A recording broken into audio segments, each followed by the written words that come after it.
오늘은 8월 13일 목요일입니다. 이제 다 함께 사도신경으로 신앙 고백하심으로 새벽 예배를 시작하겠습니다. 전능하사 천지를 만드신 하나님 아버지를 내가 믿사오며 그 외아들 우리 주 예수 그리스도를 믿사오니 이는 성령으로 잉태하사 동정녀 마리아에게 나시고 본디오 빌라도에게 고난을 받으사 십자가에 못 박혀 죽으시고 장사한 지 사흘 만에 죽은 자 가운데서 다시 살아나시며 하늘에 오르사 전능하신 하나님 우편에 앉아 계시다가 저리로서 산 자와 죽은 자를 심판하러 오시리라. 성령을 믿사오며 거룩한 공예와 성도가 서로 교통하는 것과 죄를 사하여 주시는 것과 몸이 다시 사는 것과 영원히 사는 것을 믿사옵나이다. 아멘. 오늘 우리에게 주시는 하나님의 말씀은 로마서 9장 14절에서 24절까지 말씀입니다. 제가 봉독해 드리겠습니다. 그런즉 우리가 무슨 말을 하리요? 하나님께 불의가 있느냐? 그럴 수 없느니라. 모세에게 이르시되 내가 긍휼히 여길 자를 긍휼히 여기고 불쌍히 여길 자를 불쌍히 여기리라 하셨으니 그런즉 원하는 자로 말미암음도 아니요 다른 박질하는 자로 말미암음도 아니요 오직 긍휼히 여기시는 하나님으로 말미암음이니라. 성경이 바로에게 이르시되 내가 이 일을 위하여 너를 세웠으니 곧 너로 말미암아 내 능력을 보이고 내 이름이 온 땅에 전파되게 하려 함이라 하셨으니 그런즉 하나님께서 하고자 하시는 자를 긍휼히 여기시고 하고자 하시는 자를 완악하게 하시느니라. 혹 네가 내게 말하기를 그러면 하나님이 어찌하여 허물하시느냐 누가 그 뜻을 대적하느냐 하리니 이 사람아 네가 누구이기에 감히 하나님께 반문하느냐 지음을 받은 물건이 지은 자에게 어찌 나를 이같이 만들었느냐 말하겠느냐. 토기장이가 진흙 한 덩이로 하나는 귀히 쓸 그릇을 하나는 천히 쓸 그릇을 만들 권한이 없느냐. 만일 하나님이 그의 진노를 보이시고 그의 능력을 알게 하고자 하사 멸하기로 준비된 진노의 그릇을 오래 참으심으로 관용하시고 또한 영광받기로 예비하신 바 긍휼의 그릇에 대하여 그 영광의 풍성함을 알게 하고자 하셨을지라도 무슨 말을 하리요? 이 그릇은 우리니 곧 유대인 중에서뿐 아니라 이방인 중에서도 부르신 자니라. 아멘. 할렐루야. 오늘 하루도 주님의 말씀과 함께 시작하시는 성도님들을 주님의 이름으로 축복합니다. 이스라엘 사람들에게는 아주 그릇된 선민의식이 있었습니다. 그것은 하나님께서 오직 이스라엘 백성들만 선택하셔서 구원하시기로 하셨다고 하는 그런 생각이었습니다. 그러나 그것은 잘못된 생각이었습니다. 하나님께서 이스라엘을 선민으로 택하신 것은 사실이지만 이스라엘 민족만 구원하시기로 선택하신 것이 아니라 온 나라와 민족을 구원하시는데 이스라엘 민족과 백성을 제사장 나라로 사용하시기 위해 선택하신 것입니다. 그러므로 유일한 구원으로 선택하신 것이 아니라 모든 나라를 구원하는 일을 감당할 제사장 나라로 선택하신 것입니다. 그러므로 이스라엘 민족들의 그릇된 선민의식은 크게 잘못된 것이었습니다. 그들의 잘못된 선민의식 때문에 구원받아야 될 이방인들은 구원받을 수 없는 사람들로 낙인 찍혔고 그들은 이방인에 대한 심각한 편견까지 갖게 되었습니다. 그릇된 선민의식은 결국 영적 교만으로 이어졌고 그 결과 그들이 오히려 하나님의 구원에서 멀어지게 되어 하나님의 아들 예수 그리스도를 십자가에 못 박아 처형하는 씻을 수 없는 잘못을 범하는 민족이 되었습니다. 바울은 그와 같은 선민의식이 잘못된 것임을 알고 있었습니다. 하나님의 구원과 사랑은 이스라엘과 이방인을 차별하지 않으신다고 하는 것입니다. 이방인에게도 구원이 있으며 하나님은 이방인도 부르시고 구원하시기를 원하신다고 하는 사실을 알게 하려고 로마서 9장을 기록했습니다. 바울이 로마서 9장에서 하나님께서 이방인들도 사랑하시며 그들에게도 구원이 있음을 설명하기 위해 사용한 비유가 있는데 그것이 바로 그 유명한 토기장이 비유입니다. 토기장의 비유의 목적은 이방인에게도 구원이 있음을 설명하기 위한 비유입니다. 21절입니다. 토기장이가 진흙 한 덩이로 하나는 귀히 쓸 그릇을 하나는 천이 쓸 그릇을 만들 권한이 없느냐. 이 토기장이 비유해 보면 귀히 쓸 그릇과 천이 쓸 그릇이 나옵니다. 귀히 쓸 그릇과 천이 쓸 그릇은 유대인과 이방인을 나타내고 있습니다.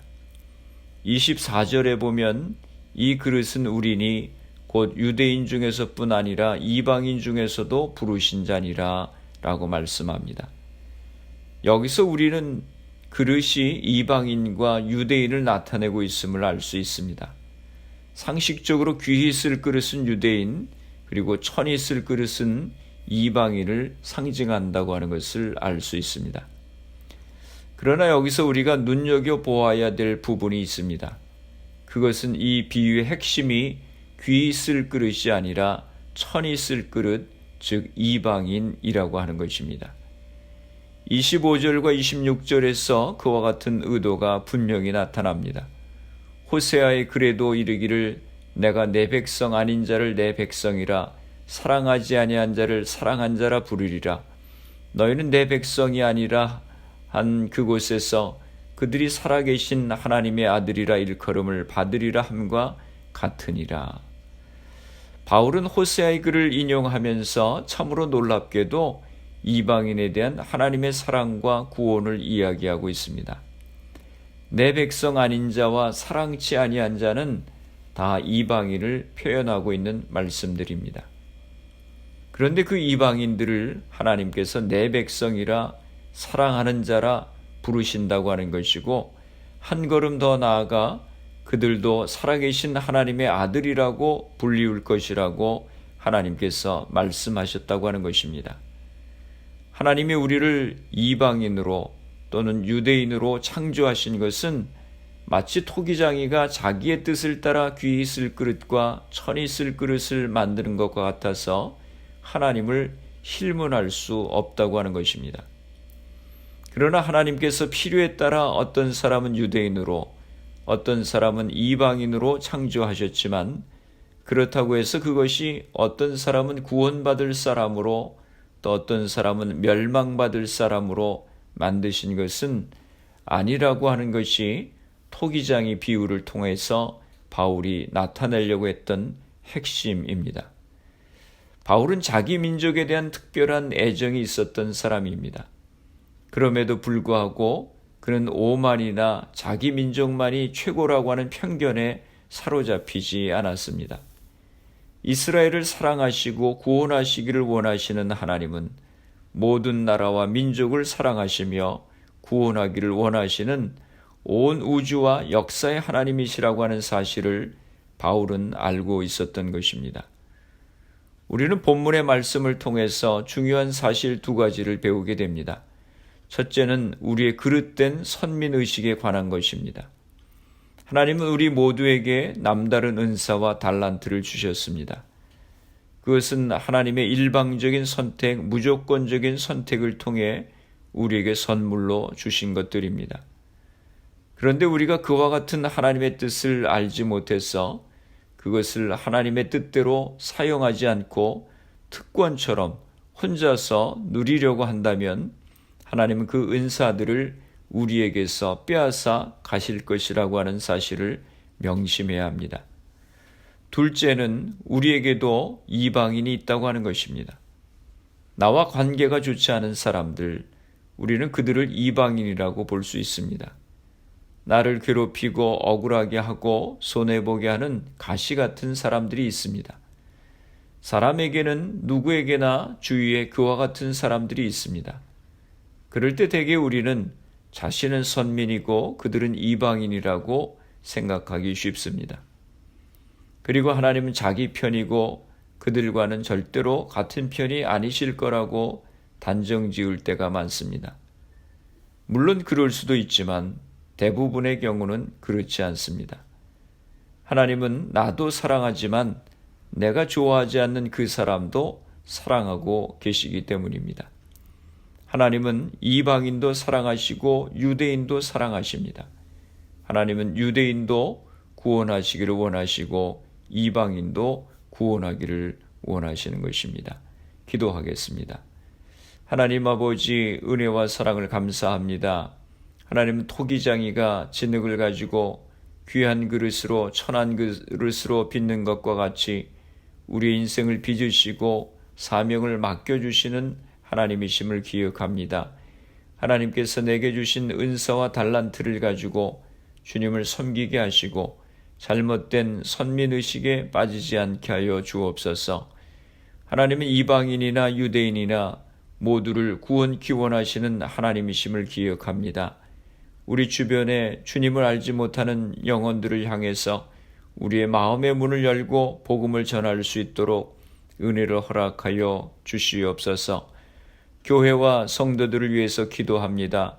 흩어져 있는 주의 백성들, 가정들을 지켜주시고 질병으로 인하여 어려움 가운데 있는 이들을 치료하여 주시옵소서.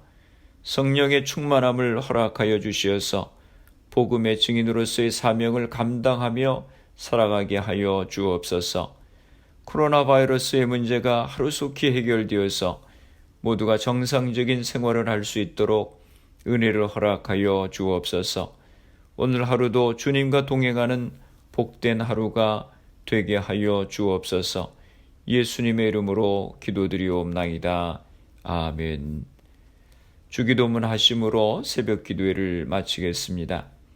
하늘에 계신 우리 아버지여, 이름이 거룩히 여김을 받으시오며 나라가 임하시오며 뜻이 하늘에서 이루어진 것 같이 땅에서도 이루어지이다. 오늘 우리에게 일용할 양식을 주시옵고 우리가 우리에게 죄 지은 자를 사하여 준 것 같이 우리 죄를 사하여 주시옵고 우리를 시험에 들게 하지 마시옵고 다만 악에서 구하시옵소서. 나라와 권세와 영광이 아버지께 영원히 있사옵나이다. 아멘. 새벽 예배를 마쳤습니다. 오늘 하루도 주님 안에서 승리하시기 바랍니다. 새벽 예배 후 개인적으로 10분 이상씩 기도하시기 바랍니다. 하나님은 유대인이나 이방인이나 모두를 구원 기원하시는 하나님이십니다. 우리 주변의 사람들에게 마음의 문을 열고 복음을 전할 수 있도록 기도하시고 나의 재능과 은사로 주님을 섬길 수 있도록 기도하시기 바랍니다. 말씀과 성령의 충만함을 위해 기도하시고 가정에서 부모님이 믿음의 제사장의 역할을 감당하고 가정 예배가 세워질 수 있도록 기도하시기 바랍니다. 교회를 위해서 기도해 주시기 바랍니다. 질병으로 고생하시는 성도님들의 회복을 위해서 기도해 주시고 미국과 대한민국 조국을 위해서 기도해 주시고 그리고 코로나 바이러스를 위해서 애쓰는 의료진들, 봉사자들, 위정자들 위해서 기도해 주시고 코로나 백신 개발을 위해서 기도해 주시기 바랍니다. 코로나 바이러스로 희생된 가정들, 환자들 위해서 기도해 주시기 바랍니다.